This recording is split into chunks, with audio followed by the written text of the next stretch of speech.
Shalom, selamat pagi Bapak Ibu Saudara yang dikasihi Tuhan Yesus.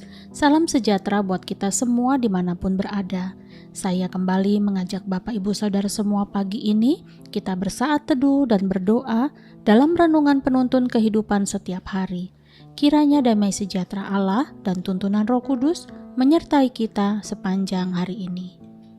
Tema renungan pagi ini, perjanjian kesembuhan. Nats Alkitab terdapat di dalam Keluaran 15 ayat 26.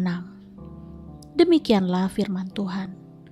Firman-Nya, jika kamu sungguh-sungguh mendengarkan suara Tuhan Allahmu dan melakukan apa yang benar di matanya, dan memasang telingamu kepada perintah-perintahnya, dan tetap mengikuti segala ketetapannya, maka aku tidak akan menimpakan kepadamu penyakit manapun yang telah kutimpakan kepada orang Mesir, sebab aku, Tuhanlah yang menyembuhkan engkau. Saudaraku yang dikasihi Tuhan Yesus, nats firman Tuhan pagi ini adalah salah satu janji Allah kepada bangsa Israel mengenai kesembuhan ketika Allah mengubah air mara menjadi manis. Sesungguhnya bangsa Israel selama 40 tahun telah menikmati anugerah kesehatan yang luar biasa. Mereka tidak pernah sakit karena Allah mencukupkan mereka dengan makanan. Allah juga melindungi mereka dari suhu panas gurun dengan tiang awan dan dari suhu dinginnya malam dengan tiang api. Bahkan sepatu atau kasut mereka tidak pernah rusak. Meskipun berkali-kali Allah mendengar sungut-sungut mereka, namun Dia tetap menjaga dan memelihara kehidupan bangsa ini. Saudaraku, percayakah bahwa Allah dapat menjaga kita dengan kesehatan? Waktu Allah menciptakan manusia pertama, tidak ada yang jelek atau buruk yang Dia buat.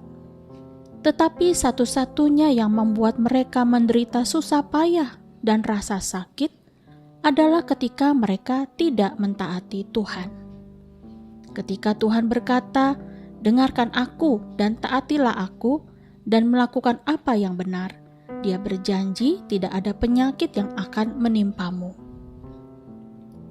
Namun masalahnya, dosa membuat kita benar-benar tidak berdaya untuk tetap mengikuti atau tetap taat kepada firman-Nya.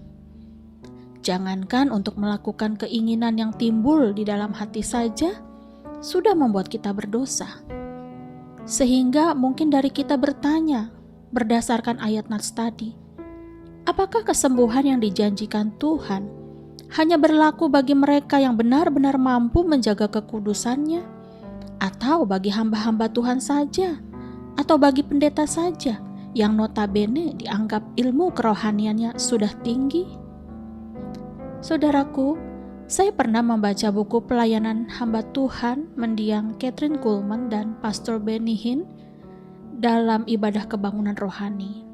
Bahkan KKR yang saya pernah hadiri beberapa tahun yang lalu, saya pelajari dan melihat bahwa Allah memberikan kesembuhan di mana ada iman. Dan terhadap orang yang berdosa, kesembuhan seringkali membawa mereka kepada Kristus. Bahkan, tidak jarang orang yang sakit dan menderita disembuhkan karena iman dari orang lain yang membawanya kepada Tuhan. Lihat saja di dalam Alkitab, iman seorang perwira untuk pelayannya, iman Yairus untuk anak perempuannya, dan iman seorang ibu untuk anaknya yang terikat roh jahat. Perhatikanlah bahwa Allah kita tidak pernah ingkar janji. Dia tetap kepada komitmennya. Ini terbukti seperti yang disabdakan Allah, saudaraku, bahwa aku tidak akan melanggar perjanjianku, dan apa yang keluar dari bibirku tidak akan kuubah.